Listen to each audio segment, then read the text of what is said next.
Journalists make a living from their ability to tell a compelling story. When reporting a particular story based on an unfolding, newsworthy event, the story is highlighted and so perceptually removed or isolated from its larger systemic context in order to accentuate the strength of its immediate impact. Often, the only context provided in the story concerns the history of relations between or among the actors directly involved in that particular event. As consumers of the news, and in the interest of keeping things simple and comprehensible in our increasingly complex world, we tend to lose perspective on how events aggregate and intertwine to create meaningful changes in the complex reality that defines our lives. Stories are made more compelling when they emphasize the emotive content that drives human behavior and defines the nature and outcomes of social interactions. Emotive response tends to displace the missing contextual information and can lead us into serious perceptual distortions that can, in turn, skew our comprehension and cloud our judgment, and reinforce our prejudice. Take, for example, the topic of armed conflict. Political violence contains high levels of emotive content that make compelling stories. Our emotive response to stories of armed conflict is generally conditioned and perceptually weighted by our special interests relating to particular situations, such that an armed conflict affecting actors or areas of direct personal interest will be perceived as more important and threatening than comparable armed conflicts involving actors or areas of lesser interest. During the Cold War, general interest was strongly biased towards the contention between the rival superpowers, the United States and the Soviet Union. The general lack of armed conflict between the superpowers produced a positive emotive response that tended to obfuscate the increasing political violence that plagued third world countries during that period. The perceptual distortion of the Cold War led many political commentators to believe that the end of the Cold War order would lead the world into greater disorder and more serious conflict. However, quite the opposite trajectory has been observed in the Cold War's aftermath. Armed conflicts in the world diminished dramatically, both in number and magnitude, in all regions of the world since their peak in 1991 and into the beginning of the 21st century, falling by nearly two-thirds by the first years of the new millennium. The reduction and diminution of political violence in the world that followed the ending of the Cold War now appears to have come to an end in the initial decade of the 21st century, as global levels of armed conflict have leveled off and appear to be increasing slightly once again. On this occasion, however, the global trajectory belies serious regional differences, particularly as political violence has increased dramatically in the Middle East region, and the humanitarian impact of political violence has increasingly affected societies in the Sahel and interior regions of Africa. In order to examine this regional concentration of political violence in the new millennium, we can disaggregate armed conflicts in the world to examine three separate trajectories, looking at trajectory for non-Muslim countries, for Muslim majority countries, and for Muslim minority countries. Looking at that, we can see the same general trajectories in the disaggregated war trends, with each of them rising during the Cold War, each of them falling in the immediate aftermath of the Cold War. But then the trend for the Muslim majority countries changes dramatically from the trends in the other two clusters of countries. The Muslim countries from this graph appear to have increased their trajectory of armed conflict in 2003. The trajectory for Muslim minority countries appears to continue to decline, and there's a slight increase in the most recent years for the non-Muslim countries. Focusing more tightly on the core of Arab countries that constitute the Arab League countries in the Middle East, we can see another bit of information that's important for our analysis. Again, we see the same basic trajectories for the Arab League countries, although the Arab League countries differentiate themselves from most other global regions by having a higher proportion of interstate armed conflict, that is, armed conflict between states, although they still exhibit the higher ratio of intrastate armed conflict, as tensions between constituent groups within countries increases during the Cold War and decreases with the end of the Cold War. Looking then at the change in trajectory in 2003, we can see evidence of two deflection points. The first in 2003, where we see an increase in interstate warfare with the invasion of Iraq by the United States, followed by an increase in intrastate armed conflict or societal warfare in 2011 in the aftermath of the Arab Spring social movements. It would be helpful to our regional focus then to briefly discuss the diffusion of insecurity theory that I proposed in my book, Third World War. In that book, I explain that there are three forms of the diffusion of insecurity that help to explain the proliferation and spread of armed conflict through affected regions, or protracted conflict regions. The first is the primary diffusion effect, which is a simple spatial effect, where the effect of insecurity moves outward from a core conflict to affect groups and states in proximity to the core conflict. The second or secondary diffusion of insecurity effect looks at the increase in tension between states in an affected region, often called under the rubric of arms race. And a tertiary effect, which looks at the effect of insecurity as it permeates social relationships among constituent groups within affected states in a region. In order to illustrate the protracted conflict region effects over the long term, where the Middle East has experienced this since 1946,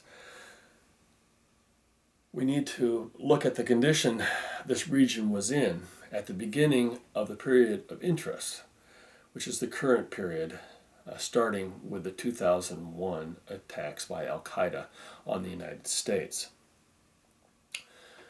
Referring to the earlier graphs, we know that armed conflict in the Middle East region increased dramatically through the Cold War and dropped off with the end of the Cold War. From our own research, we find that there is a lasting effect of armed conflict on the social relationships of affected countries and in a region that lasts through at least a generation. And we have arbitrarily assigned 25 years to be the period of a single human generation. So looking at the effect of armed conflict in this region over the 25 years prior to the 2001, looking at the period 1975 to 2000, we can differentiate the armed conflict experience of countries in this region by looking at the summed magnitude scores of the armed conflicts in these countries over this period. And this graph presents this by color coding countries according to the magnitude of the armed conflicts that they experienced. We see that Iraq has the highest experience, or the most profound experience with armed conflict during this period. Its score is well over 200 when we sum the annual scores.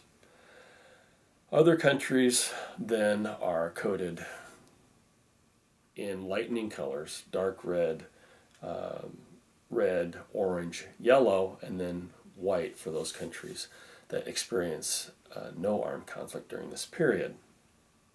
This is the context, the historical context of the Middle East protracted conflict region, and helps to explain the effect and the dynamics of the increase in armed conflict in this region since 2003.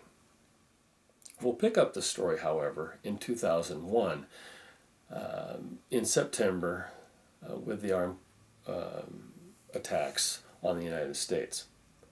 The historical experience of the Middle East region with armed conflict, or the recent historical experience, the generational experience, argues that the Middle East is already susceptible to future armed conflicts.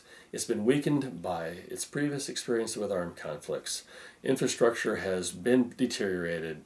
The psychological impact of warfare has affected large proportions of populations in these countries in this region.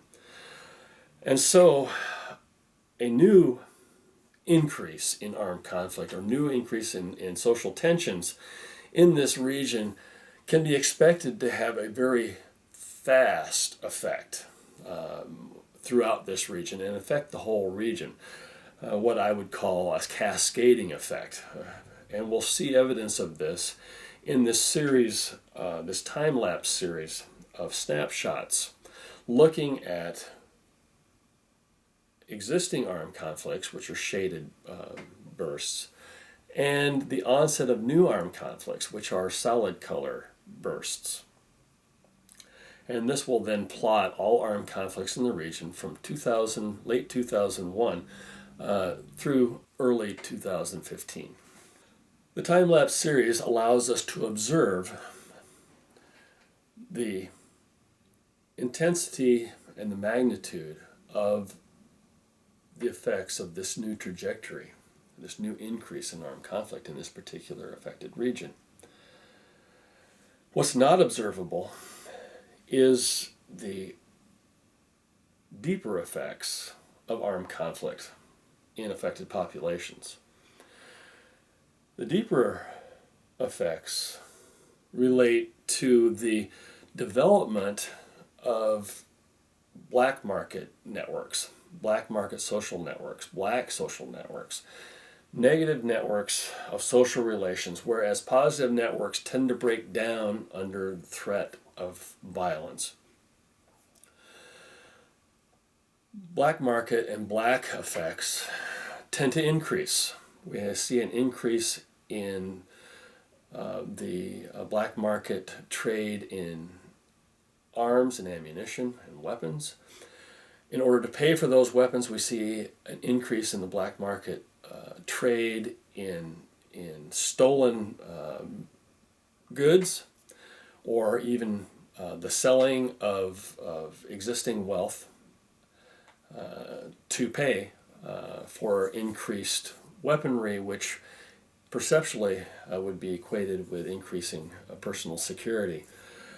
Attendant to this increase in the weapons and the supply of warfare, we also see the diminution of the value of human life.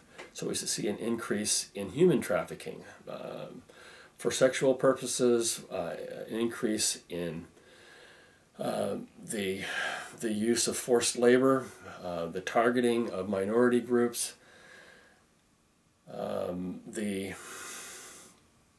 movement of people out of this region. Now, the two things in the aftermath of armed conflict are especially important in understanding the full effects of protracted social conflict.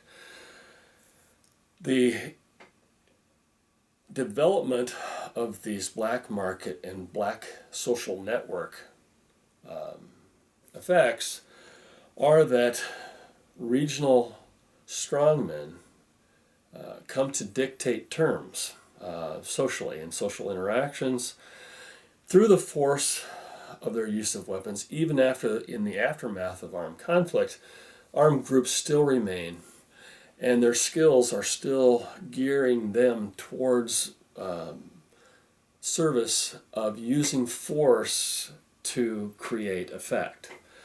And so what we see is that in affected regions is an increase in organized crime and other criminal activity tied to the use of weaponry in order to stimulate or to affect the transaction of economic goods in affected regions. And these strongmen then will control this activity and will then control the political landscape in the aftermath of protracted social conflict. And this may be the hardest thing to wash out of an affected region, that the armed conflict itself should eventually dissipate as groups affected will reach a point where they can no longer continue that level of activity or that mode of activity. But in the aftermath, the affected regions will still be unable to support a return to normal economic activity because of the strength of the black market economy. When we step back and expand our focus beyond the Middle East to include the Sahel and the interior of Africa, what stands out in this extended region is that it focuses our attention on the climate and the environment, the conditions under which countries in this region, the circumstances in which they have to contend. Most of these countries are in semi-arid or arid environments that are only marginal in supporting life. Life is concentrated in small regions that have access to water, and so the populations that we find in these countries are often concentrated in small proportions of these countries. When war breaks down the positive social networks, the positive economy, it starts depleting natural resources as they're consumed in warfare. That makes these very marginal environments even less conducive to sustain complex societal systems. Under these circumstances, resident populations are basically forced to emigrate. The territory can no longer sustain life, and their only option is to flee the area in order to find areas that can continue to sustain life. So large proportions of these populations can be expected to move out of the affected areas. And even in the aftermath of war, recovering the ability to sustain large populations in these regions will take a long time because infrastructure needs to be rebuilt before they can sustain the numbers that had lived there previously.